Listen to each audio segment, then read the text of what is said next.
Naulan po. Ang sama ng weather ngayon dito.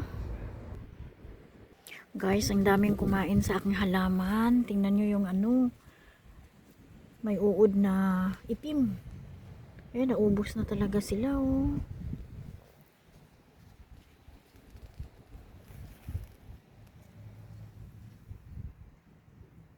Malaki na ang ating kahit winter. Nakayanan pa rin ng kamatis. May mga bulaklak na sila.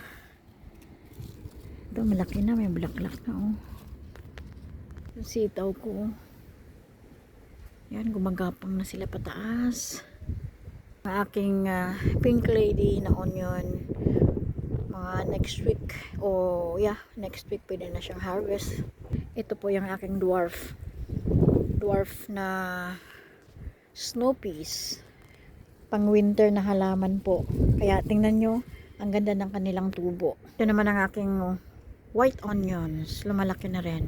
Guys, tingnan nyo yung bayabas ko. Kapag winter, namumula talaga ang dahon niya.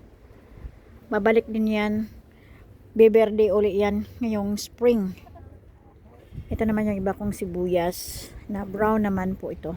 Kahit winter po, nag-dormant po sila, natanggal yung mga dahon, pero ngayon bumabalik na, oh. Malapit na kasing spring dito. Ito po ay pomegranate. Natitira sa aking papaya.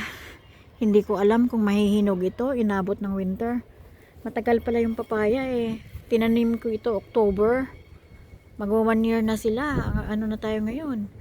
July, August. August na. Oh.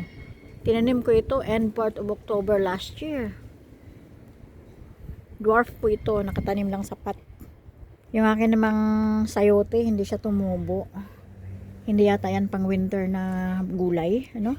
Yung iba ka naman pong beans dito, yung Baguio beans. Kinain po sila bago pa sila sumibol, kinain ng mga sapat. Ito naman ang aking curry plant, napakabango niyan. Yan po ang ating malunggay. Pinutulan ko na lang kasi nga winter po, hindi sila nabubuhay. Pero tingnan nyo, may mga maliliit na dahon, oh. Maganda ito sa spring. Guys, bubunutin na lang natin to kasi kaysa naman maubos, no. Ay, malutong.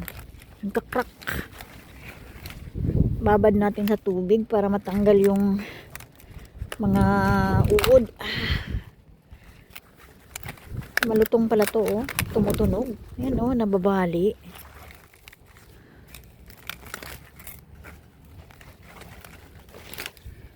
Tanggalin na lang. Tayo na lang kakain ito kaysa naman mga no. Aha.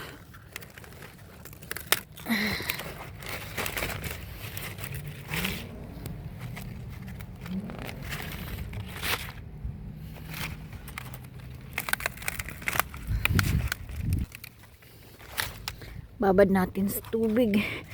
Bukod sa uod, may snail din po.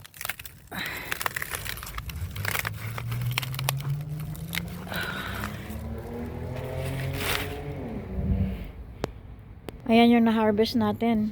Sobrang-sobra na po kung paggulay lang, no? Pamimigay ko yung iba. Tanggalin muna natin, sayang. Yung mga butas-butas na dahon. Kinain talaga sila ng uod at saka snail. Ito snail ang kumain ito, oh. Masama ang weather, oh. Katitila lang ng ulan. Tingnan yung langit, makulimlim.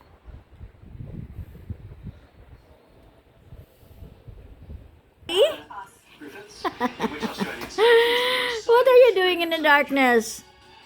Watching TV.